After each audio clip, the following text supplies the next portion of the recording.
मती गेली मतीविना नीती गेली, नीतीविना गती गेली, गतीविना वित्त गेले, वित्तविना शूद्र खचले, इतके अनर्थ एका अविद्येने केले. हे फक्त शब्द नाही, हा समाजाला जागा करणारा क्रांतीचा आवाज आहे. हा क्रांतीचा आवाज दिला महात्मा ज्योतिराव फुले. महात्मा ज्योतिराव फुले नेहमी सांगतात की शिक्षण नसले की माणसाची बुद्धी नष्ट होते. बुद्धी गेली की योग्य अयोग्य समजत नाही, नीती गेली की जीवनाची दिशा हरवते, दिशा हरवली की प्रगती थांबते आणि शेवटी माणूस आर्थिक सामाजिक सगळ्या बाजूनी खचतो. आज आपण ज्या ठिकाणी उभा आहोत ते केवळ आणि केवळ शिक्षणामुळे शक्य झालंय.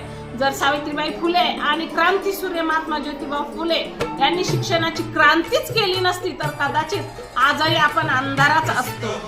आजचा काळ हा ज्ञानाचा काळ आहे. मोबाईल, इंटरनेट, शाळा सगळं आपल्या हातात आहे. ते केवळ आणि केवळ क्रांतीसूर्य महात्मा ज्योतिबा फुले यांच्यामुळेच.